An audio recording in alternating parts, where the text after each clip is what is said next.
जय श्री महाकाल। कैसे हैं आप मित्रों? मैं Jitendra Sharma the content studio में आज फिर से आपके सामने हूं और हमारे साथ हैं आज के हमारे गेस्ट श्री अखिलेश चौधरी जी, जिन्होंने अपनी पत्रकारिता से शुरुआत करते हुए आज फिल्म राइटर के रूप में अपनी पहचान बनाई है और हम सभी लोग आज उनसे मुखातिब होते हैं। नमस्कार अखिलेश जी, कैसे हैं आप? बस बढ़िया हूँ जितेंद्र जी। अखिलेश जी, काफ़ी समय बाद आपसे मुलाकात हो रही है और आपका जैसा सफ़र है पत्रकारिता से होते हुए आज आप फिल्म की लेखन की दुनिया में हैं और फिल्म लेखन में भी जैसा कि मुझे जानकारी मिल रही है, जितना मैं आपके बारे में जान पा रहा हूँ, समाज को आईना दिखाने का कार्य आप कर रहे हैं। समाज की उन चीज़ों को आप लोगों के बीच लेके आ रहे हैं, चाहे वो सरकार के हित की हो, सरकार जनता के हित के लिए कर रही है या जिसमें जनता का अहित हो रहा है। तो ऐसा आप जैसा व्यक्ति जो समाज को आईना अपनी फिल्मों के माध्यम से, अपनी पत्रकारिता के माध्यम से, अपने लेखन के माध्यम से दे पा रहा है, इसके लिए आपका ढेर सारा आभार एवं धन्यवाद। तो अभी विषय हम लोगों का है अखिलेश जी कि जैसे आज का नया भारत जो कंटिन्यू कहा जा रहा है कि नया भारत है ये, तो इस नए भारत से क्या तात्पर्य मैं आपसे जानना चाहूँगा। आप इस नए भारत को किस रूप में देखते हैं?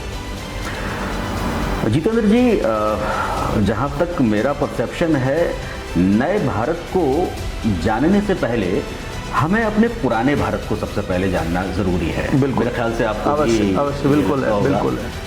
जब तक हम अपनी पुरानी चीज़ों को, मतलब एक कहावत की है कि इतिहास उन्हीं का बनता है जो इतिहास की जानकारी रखते हैं, फिर इतिहास को पढ़ते हैं, क्योंकि इतिहास का अगर आप सम्मान नहीं करेंगे तो आपका इतिहास नहीं सम्मान करेगा और आपका इतिहास नहीं बनेगा।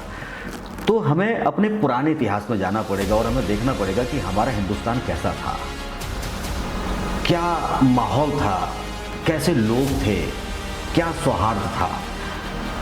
तो जहाँ तक मैंने महसूस किया है उस हिंदुस्तान को, राजनीति तब भी होती थी, राजनीति आज भी होती है, लेकिन राजनीति उस हिंदुस्तान में, हमारे पुराने हिंदुस्तान में चूल्हे तक अटैक नहीं करती थी। मतलब व्यक्ति, ठीक है, नेताजी आए हैं, कैंपेन करने के लिए आए हैं, आज विधायक जी आए हैं, ठीक है, वो सड़क पे 25-50 लोगों का हुजूम लेके और निकल गए, हो गया उनका चुनाव, आया चला गया, सब चीज़ें।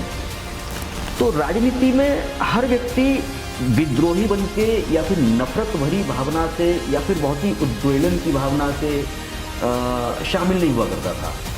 बहुत ही ठीक ठाक माहौल था कि ठीक है भैया, काम आम हो रहा है, सबका काम चलना चाहिए, सबका साथ, सबका विकास अगर सही मायनों में देखा जाए तो हमें उस समय का ज़्यादा अनुकूल समझ में आता है। तो वही है कि नए भारत का जो आज आपने प्रश्न किया है कि नए भारत को लेके क्या लगता है, तो नया भारत बहुत खूबसूरत है, नो डाउट, क्योंकि समय परिवर्तनशील है और धीरे धीरे करके समय आगे बढ़ता है। हम एक आज 2026 चल रहा है, 21वीं सदी में हम लोग चल रहे हैं। तो डेफिनेटली मैं बताऊं कि आपको मैं जब इंटरमीडिएट में था उस समय ये मोबाइल और ये सब चीज़ें नहीं आई थी। ये बात है 1999 की, 1999 की। निबंध प्रतियोगिताएं वगैरह स्कूल में हुआ करती थी। बिल्कुल। मैं विद्या मंदिर में पढ़ा करता था, आरएसएस का सक्रिय कार्यकर्ता हुआ करता था। उस दौरान बहुत सारे शिविर और कैंप वगैरह जगह जगह पर आयोजित होते थे। तो मैंने एक कविता, एक निबंध प्रतियोगिता थी, उसमें हमारे गुरुजी ने कविता लिखने के लिए बोली थी। तो हमने बुंदेलखंडी में, चूँकि मेरी स्कूलिंग बुंदेलखंड से हुई है, उड़ई से हुई है, तो एक कविता की बोले आज के 10-20 साल को इमेजिन करिए आप कि आज के 20 साल बाद का भारत कैसा होगा, टेक्नोलॉजी कैसी होगी। तो उस समय स्कूली मन था, बाल बोध था, बहुत ज़्यादा तो जानकारी थी नहीं ना, बहुत ज़्यादा कुछ कल्पना शक्ति ऐसी हुआ करती थी कि हम आज के 20 साल का भारत कैसा होगा हम इमेजिन कर सकें। बिल्कुल। तो ऐसी कविता लिखी थी कि करत हते बात परदेसन से भ्रात, 4 दिना जो लगा तोता चिट्ठी ले जा, आज लगत नहीं देर पत्र पहुँचत सवेर, चाहे बात करो भ्रात को हेर हेर। हिंदी में शाब्दिक अर्थ इसका ये है कि आज जो 20 साल बाद का भारत होगा उसमें ऐसा कुछ होगा कि हम मोबाइल या टेक्नोलॉजी के माध्यम से आमने सामने बात कर सकेंगे, चाहे हमारा भाई विदेश में बैठा हो, चाहे कहीं बैठा हो दुनिया के किसी भी कोने में। तो टेक्नोलॉजी बहुत हाईफाई हो जाएगी, एजुकेशन का लेवल कहीं और हो जाएगा और विकास नो डाउट दिखाई दे रहा है। पहले बाढ़ प्रभावित क्षेत्र हुआ करते थे, और सूखा और ये वो तो चलो दैवीय आपदाएं हैं, आती हैं, आज भी है, लेकिन काफ़ी हद तक टेक्नोलॉजी ने हम कवर अनुमान लगा पाते हैं मौसम का, तो कई सारी चीज़ों से बचाव हो पाता है। हमारे क्षेत्र की अगर हम बात करें तो उस समय शाम को 7 बजे के बाद आवागमन बंद हो जाया करते थे, आज पूरी रात चलता है। डर था कि भाई डकैतों का गढ़ है, यहाँ पर भाई शाम को 5 बजे के बाद नहीं जाना है। रास्ते भी उतने सुलभ नहीं हुआ करते, रास्ते सुलभ नहीं हुआ करते थे।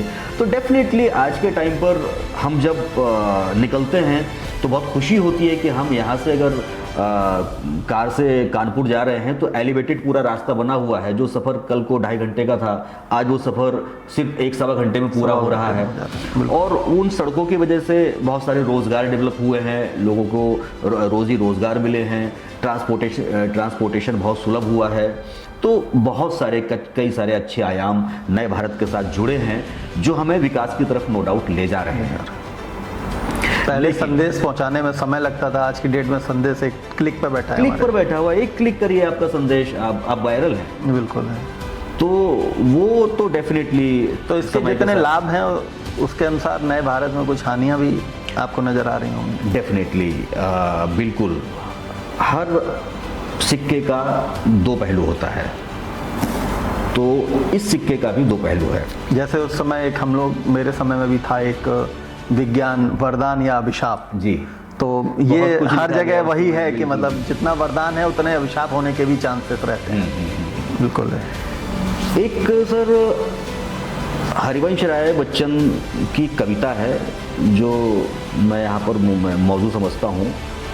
उन्होंने लिखा है कि पूर्व चलने के बटोही बाट की पहचान कर ले, कौन कहता है कि स्वप्नों को ना आने दो हृदय में, देखते सब हैं इन्हें अपनी उम्र अपने समय में, किंतु जग के पंथ पर यदि स्वप्न दो तो सत्य दो, तो स्वप्न पर ही मुग्ध मत हो, सत्य का भी ज्ञान कर ले, पूर्व चलने के बटोही बाट की पहचान कर ले।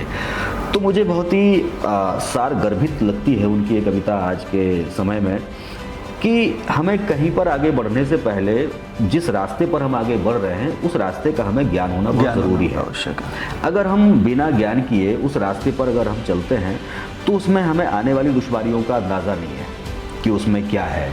उसमें पहाड़ धसक सकता है, या नदी नाले आ सकते हैं, या फिर वहाँ पर चोर डकैत हैं, वहाँ पर क्या है। आपकी इसी कविता को ध्यान में रखते हुए कि आने वाले समय का आपका जो रास्ता है, अगर आप उसका भविष्य पता हो, आपको उसका आपका रास्ता पता हो, तब आप उस रास्ते पे चलें तो बहुत आसानी रह सकती है। तो क्या लगता है कि आज का जो उथल पुथल का माहौल चल रहा है जी, दिल्ली में जैसा माहौल है, पूरे देश में जिस तरह उथल पुथल हो रखी है, तो इसको आप किस नज़र से देखते हैं कि इसको लोगों को पता है कि भविष्य क्या है, या केवल चल निकले हैं और भविष्य में जिस तरह की घटनाएं, जिस तरह की चीज़ें हो रही हैं जो नहीं उम्मीद थी, उस तरह की उथल पुथल हो रही है, तो इसको आप किस नज़र से देख रहे हैं?